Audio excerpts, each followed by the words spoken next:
came to burn and conquer. His ships sliced through the cold mist, their dragon heads rising from the sea like ancient beasts. The coasts of France slept in uneasy silence, unaware that death was approaching on the waves. At the front stood Rollo, a Viking warlord whose name would soon echo through history. He came as a destroyer, a raider hungry for land and blood, but what he built instead would outlast empires. From chaos he would carve order. From the ashes of war he would forge a dynasty. For years the name Rollo carried fear across the northern seas. To peasants he was a monster. To warriors a legend. To kings an unstoppable storm. He was a man who lived for conquest, who measured his life in victories and scars. Yet this same man who once took everything by the sword would later kneel to wear a crown. His transformation would change not just his fate, but the fate of Europe itself. France at that time was dying. The great empire of Charlemagne had shattered, leaving behind weak kings and broken borders. Villages lay in ruins, churches turned to ash, rivers filled with wrecked ships. The young king, Charles the Simple, ruled a land on the edge of collapse. Every time the Franks rebuilt, the Vikings came again, burning, plundering, vanishing back into the sea. And leading many of those raids was Rollo, the fearless sea king whose army answered only to him. If this Viking warlord couldn't be stopped, France would burn again.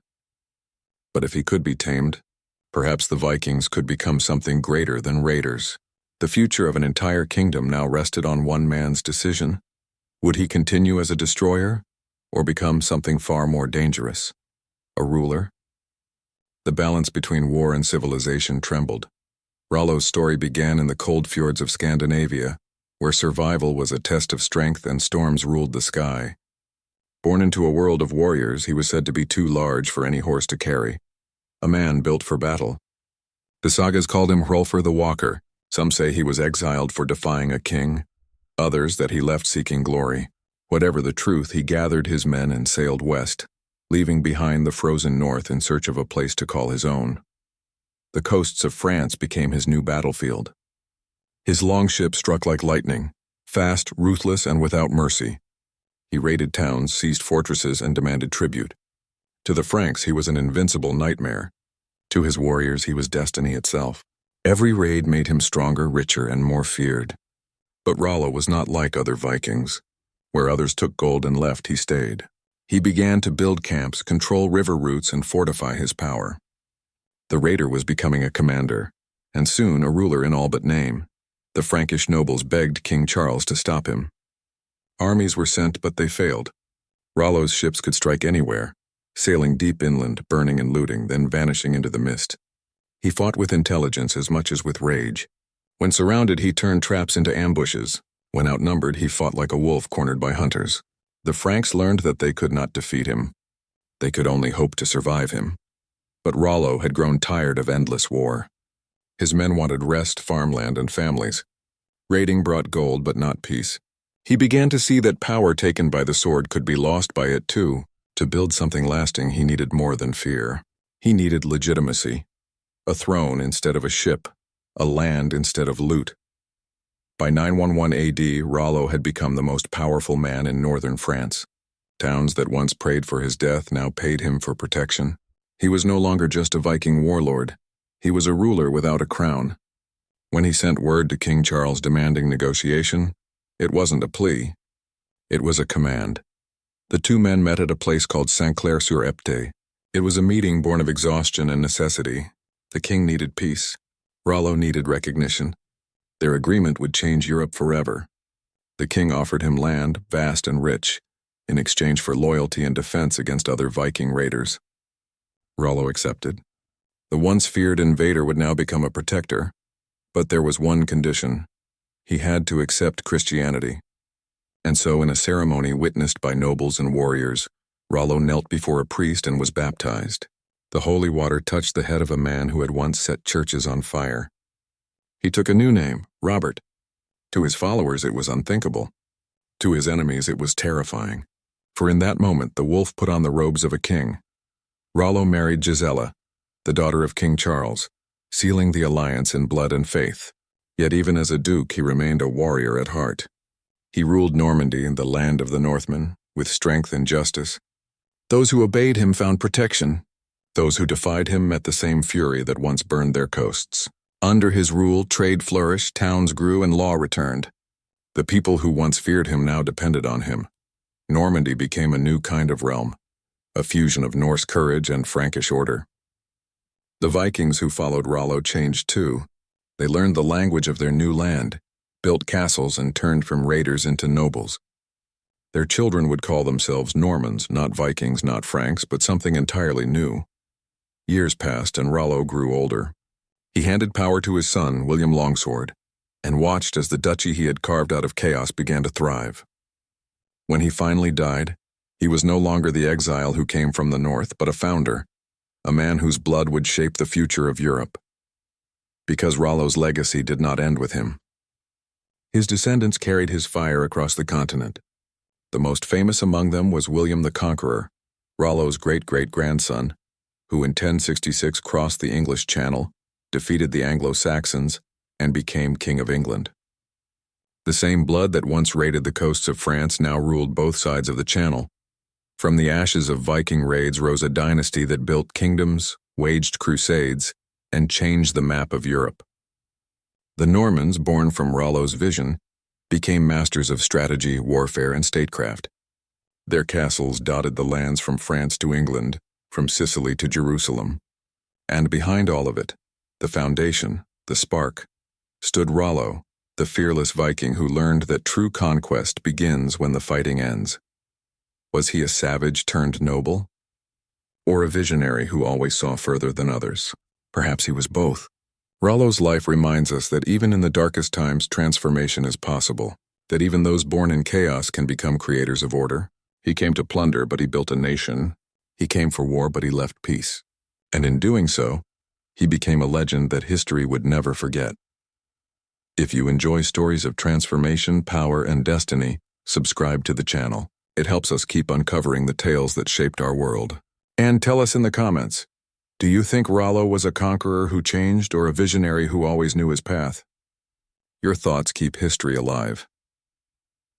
The story of Rollo began in the icy north, in the land of deep fjords and endless winters. He was born into a world where only the strong survived, where men were shaped by storms and steel. The north was harsh, but it forged men who were harder still. Among them, one name would rise above the rest: Rollo, the son of the cold seas, the man who would one day shake the foundations of Europe. They called him Hrolfr the Walker, a name whispered in the old sagas. Some said he was so large that no horse could carry him. Others said he walked because he was destined never to rest. Whatever the truth, Rollo was not meant for an ordinary life. He was bold, restless, and hungry for more than the frozen lands of his birth could offer. He was a warrior from youth, a man who saw battle as a test, not a punishment. From the beginning, Rollo was different from other Vikings. Many fought for silver, some for fame, but Rollo fought for something deeper, for a place to belong, a kingdom that would last longer than any raid. He saw beyond the plunder, beyond the burning monasteries and stolen treasures. Where others saw chaos, he saw opportunity. He dreamed not of fleeting victory, but of power that could not be taken away. But his path to greatness was not easy. According to the stories, Rollo's ambition made him enemies among his own people. His hunger for more land, more glory, more destiny, was too much even for the fierce chieftains of the north. Some say he defied his king, others that jealousy forced him into exile. Whatever the reason, Rollo left his homeland behind, taking with him only his sword, his ships, and the loyalty of men who believed in his vision. They were called sea kings, men without thrones yet rulers of the waves. They sailed south, chasing the promise of new lands. For Rollo, exile was not an end, it was the beginning. The seas became his kingdom, his ships his throne. He commanded his warriors with precision, striking where no one expected, moving with the power of the tides. Under his leadership, every raid became a lesson, every victory a step closer to something greater. When Rollo's fleet reached the coasts of France, the people who lived there had never seen anything like it. His longships appeared from the mist like ghosts, his warriors descending on towns with the fury of a storm. To the Franks, these were not men, but monsters. To Rollo, it was destiny. The rivers of France became his roads, and its cities became his targets. He attacked, he conquered, and he learned. But unlike other Vikings, he did not vanish back into the sea when the looting was done. He stayed. This was what set Rollo apart. While others returned north with gold and stories, he built something new where he landed. He fortified his camps, seized control of river routes, and made his presence permanent. The local rulers could not understand it. Why would a raider stay in the land he had just burned? But Rollo was not thinking like a raider anymore. He was thinking like a ruler. Every victory drew more men to him, warriors who wanted to follow a leader who offered not just plunder, but purpose. He shared his spoils, rewarded courage, and punished betrayal with swift justice. His reputation grew. Soon Rollo was not just a Viking leader. He was a power the Franks could not ignore. He was the lord of the lower Seine, a man who ruled without a title yet commanded more fear than any king. And even as his fame spread, Rollo's ambitions grew sharper. He began to realize that land, not gold, was the true measure of a man's power. A king could lose his treasure overnight, but land endured. Land meant people, fortresses, and legacy. It meant control that could not be stolen by the next raid. Rollo's raids became more than attacks. They were steps toward claiming something lasting. The Frankish nobles begged their king to stop him. Armies were raised again and again, but every campaign failed. Rollo's ships could strike anywhere, up rivers, through marshes, even deep inland. His strategies confused his enemies, and his courage broke their will. When cornered, he fought like a trapped wolf, savage and cunning. When surrounded, he found a way through. The Franks began to understand that Rollo was no longer a pirate to be crushed. He was a force to be reckoned with. But Rollo, even in victory, was not blind to the cost. Years of war had drained his men and scarred the land. He began to crave not just conquest, but peace on his own terms. The desire that had driven him from his homeland now drove him toward a new vision. To rule, not to wander. To build, not to burn. The warrior who had once been the terror of France began to dream of becoming its protector. By the time Rollo sent word to King Charles demanding negotiation, he was no longer just a Viking chieftain. He was something far more dangerous, a conqueror who had learned patience. When he demanded a treaty, it was not a plea. It was a command backed by power, blood, and destiny. The meeting between the Viking and the king would decide not only the fate of France but the shape of Europe for centuries to come. Rollo's rise from exiled warrior to ruler of men was not born from luck or mercy. It was built through courage, vision, and an unbreakable will. He came from the icy seas carrying nothing but his sword and ambition, and by fire and fear, he carved a path that would lead to crowns, kingdoms, and legends. His story was no longer just about raids and battles. It was about transformation. The Sea King was ready to become something more. The Wolf was ready to rule. The year was 911 AD, and after decades of bloodshed, both sides were exhausted. The rivers of France, once rich with trade and life, now carried only the memory of war. The villages that had survived Rollo's raids lived in constant fear, and the nobles who once ruled them trembled behind castle walls. The Vikings' shadow stretched across the land, yet even as Rollo's power grew, he knew that endless war could not last forever, and neither could France survive another season of fire. Something had to change. On the banks of the river Epte, two worlds finally met. On one side stood King Charles the Simple, dressed in royal robes, the weight of a dying kingdom upon his shoulders. On the other stood Rollo, the Sea King, scarred by countless battles, a man who ruled through will, not birthright. One was a king by blood, the other a king by strength. Their meeting would decide the fate of nations. For years, Charles had tried to stop the Viking threat by force, but every campaign failed. Rollo's armies were ghosts on the water, striking, vanishing, striking again. The young king realized what his generals could not.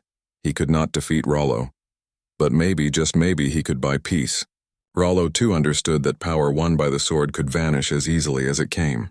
To protect what he had conquered, he needed legitimacy, a crown's blessing. So when Charles offered a treaty, Rollo listened. The Treaty of Saint-Clair-sur-Epte was unlike any agreement seen before. It was not peace through victory, but peace through balance. Charles offered Rollo a vast stretch of land along the northern coast, the land that would one day be called Normandy, the land of the Northmen. In return, Rollo would swear loyalty to the Frankish crown, defend the realm from other Viking attacks, and accept baptism into the Christian faith. Land for loyalty, faith for legitimacy. It was a gamble for both men. For Charles, granting territory to the very man who had burned his cities was an act of desperation. His nobles called it madness, a fool's bargain. But the king saw what others could not. Rollo's strength could destroy France or it could save it. If the Viking could be turned from raider to protector, the endless cycle of raids might finally end. For Rollo, the offer was equally dangerous. To accept meant changing everything he had been. To kneel to a king, to abandon the gods of his ancestors, to trade the axe for a crown. It was a step that no Viking before him had taken. But Rollo was not like other Vikings. He did not see surrender in the treaty. He saw evolution, the chance to secure his people's future, to build a lasting kingdom rather than chase fleeting victories. When Rollo agreed, it was not with submission but with strategy. He saw that true power did not come from burning lands but from owning them. He could take land by fire, but to keep it he needed law. The king thought he had won himself a servant, but in truth, he had made an ally who understood power in its rawest form. Then came the baptism, a moment that would forever mark Rollo's transformation. In a grand ceremony, surrounded by Frankish nobles and Viking warriors, the warlord stood before the priests. Holy water was poured over the head of the man who had once torched churches and slain monks. The crowd held its breath. The raider who had defied kings now knelt before the cross. When he rose, he bore a new name, Robert. The name of a Christian noble. The name of a ruler. But Rollo did not forget who he was. The cross might have replaced the hammer, but the heart of the wolf still beat within him. He had traded his sails for banners, his raids for rule, but he remained the same fierce spirit, watchful, cunning, unbroken. His baptism was not a surrender to faith, but a signal to the world. Rollo could change, but he would never bow. The Franks soon learned that their new duke was not a man to underestimate. Rollo ruled Normandy with the same strength that had made him feared at sea. He built fortresses where his ships had once landed. He enforced justice with an iron will. Those who followed his law prospered. Those who rebelled were crushed. The land that had once been a battleground slowly transformed under his leadership. Trade returned to the rivers, markets filled with life again, and people began to speak of peace, something France had not known for generations. The treaty that began as desperation turned into the foundation of a powerful new realm. Normandy became a bridge between two worlds, Viking ferocity and Frankish order. Rollo had taken the king's offer and turned it into an empire in all but name. He proved that a conqueror could also be a creator, that the strength that once brought fear could now bring stability. The wolf had become the shepherd, yet deep down he never forgot the hunt. His eyes remained sharp, his rule firm. He understood that peace must always be guarded by strength and that respect, once earned by blood, must never be taken for granted. In the end, both Rollo and Charles got what they wanted. The king secured his borders and Rollo secured his legacy. What began as a fragile peace became the birth of a dynasty, one that would outlive them both and shape the destiny of Europe. Rollo had come to France as a terror, but he stayed as a ruler. He had been baptized as Robert, but history would always remember him by his true name.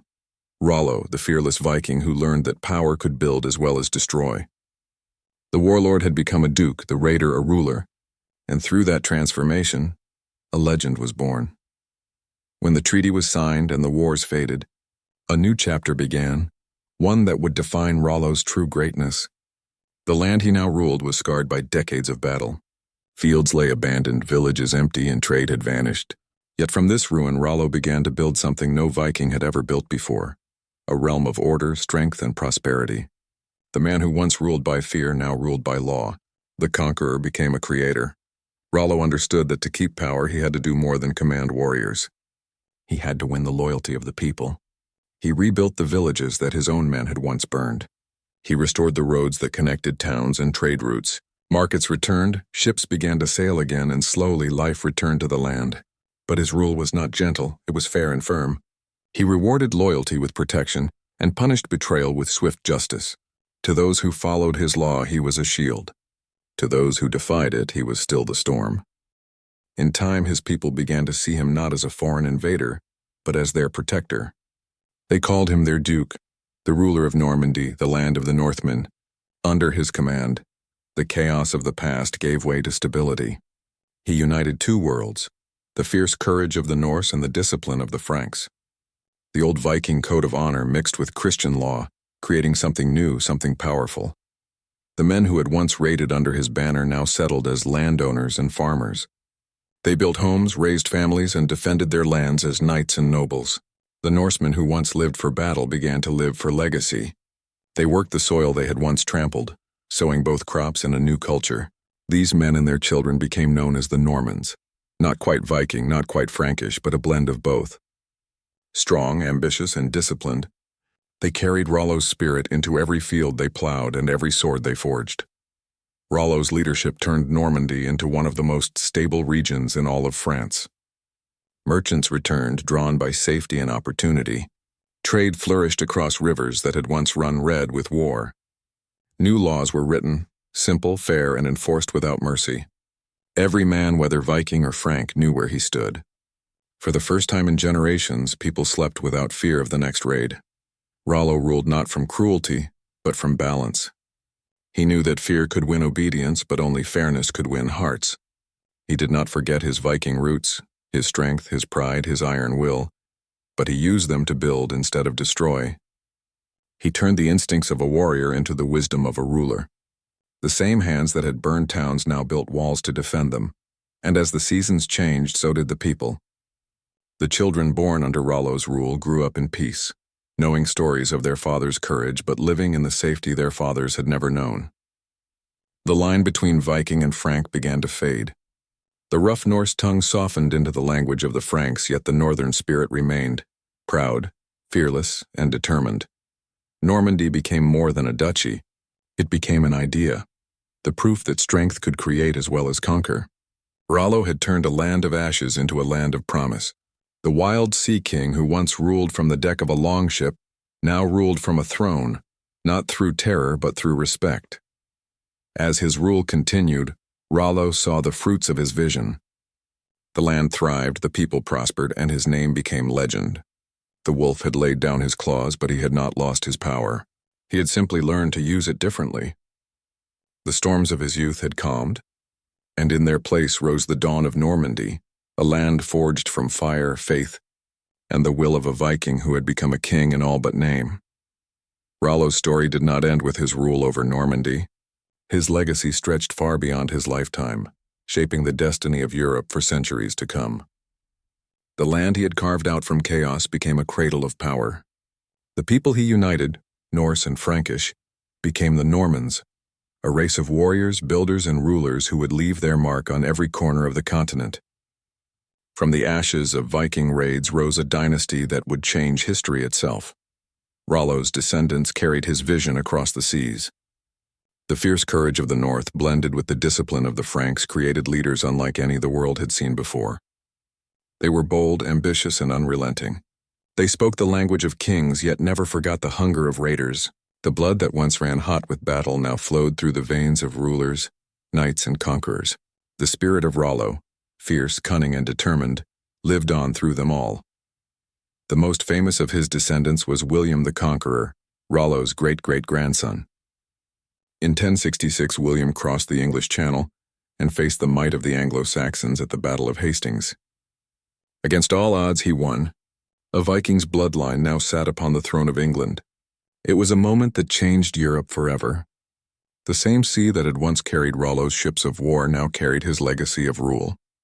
From that day on, the kings of England could trace their blood back to the Viking who had once come to destroy France. The irony was as great as the victory itself. A raider from the cold north had become the ancestor of monarchs who would one day rule two kingdoms. But the Normans did not stop there. They carried their power beyond France and England, spreading their influence like fire carried by the wind. Norman adventurers conquered lands in southern Italy and Sicily, building kingdoms that reached into the heart of the Mediterranean. They became patrons of art, law, and faith, warriors who could wield both the sword and the scepter. They brought architecture, governance, and a new way of war to every land they touched. In time, they were no longer seen as foreigners, but as kings and nobles, respected and feared in equal measure. Every castle they built, every law they enforced, every kingdom they founded carried the shadow of Rollo's ambition. His dream, to turn chaos into order, to build something lasting from violence, lived on long after his death. Through his descendants, the Norse spirit spread across the map, reshaping languages, borders, and empires. The Normans became the architects of a new Europe, one where strength was matched by vision and courage by strategy. It is one of history's greatest ironies that Rollo, the feared Viking who once set France ablaze, became the forefather of kings, knights, and statesmen. The man who came from the wild north brought civilization where once there had only been ruin. His legacy flowed like the rivers he once sailed, reaching distant lands, carving new paths and leaving behind power wherever it went. Through Rollo, the world learned that conquest was not only about destruction, but creation. His bloodline carried the lessons of his life. That strength means nothing without wisdom, and that even the fiercest warrior can become the builder of a future. From Normandy to England, from Sicily to Jerusalem, the influence of Rollo's descendants would shape kingdoms and crown empires. Centuries after his death, the name Rollo still echoed in royal courts and battlefields alike. Kings and emperors who claimed descent from him ruled lands far greater than he could have ever imagined. Yet every one of them carried a spark of the Viking who once defied the odds and turned his destiny into legend. Rollo's ambition had not only changed his own life, it had reshaped Europe. The fearless Viking who came to plunder had built a dynasty that would outlive the storms, the swords, and even the memory of his own raids. His name was no longer just feared, it was immortal. History remembers Rollo as many things: a raider, a conqueror, a ruler, and a legend. But who was he truly? Was he a savage who learned the meaning of peace, or a visionary who always saw beyond the horizon? Was his transformation the result of time and necessity, or had greatness always been hidden beneath the armor of a Viking warrior? These questions linger through the centuries, as the man who once came to destroy became the very force that built.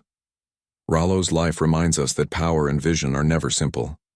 He lived in an age when men were shaped by war, when strength was the only law. Yet within that brutality, he found the wisdom to create order. He proved that destruction and creation are two sides of the same coin, that even in chaos, the seeds of civilization can take root. The same hands that once tore down cities would later build them higher than before. He was both the storm and the calm that followed it, the fire that burned and the warmth that rebuilt. In Rollo, we see the dual nature of humanity itself, the ability to destroy, yet also the power to heal. His journey from warrior to ruler was not just a change in title, but a transformation of spirit. He discovered that real conquest was not over land or people, but over one's own nature. Perhaps that is why his story still speaks to us. It tells us that even the fiercest among us can change, that from blood and ash can rise peace and order. Rollo's legacy is not only carved in stone or written in history, but in the timeless truth that strength without purpose fades, while strength with vision endures. He came to the world as a raider and left it as a ruler, and in between he became something greater than both. If you value stories of transformation, destiny, and power, subscribe to the channel. It helps us keep uncovering the forgotten moments that shaped our world. Rollo's story reminds us that even the fiercest warrior can become a builder of peace, and that true greatness often comes from change, not conquest. His journey from raider to ruler, from outcast to legend, is proof that no path is fixed, that strength, when guided by vision, can shape history itself. We bring these stories to life so that the lessons of the past are never lost. Every empire, every ruler, every name in history began with a single choice: to rise above what the world expected. And Rollo did exactly that. From the frozen fjords to the heart of France, he forged a legacy that still echoes through time. So tell us, what do you think? Was Rollo a conqueror who changed, or a visionary who always knew what he wanted? Share your thoughts in the comments below, because your voice keeps history alive. And if you wish to see more tales of power, transformation, and forgotten greatness, subscribe and join us again, as we uncover the stories that built our civilization, one legend at a time.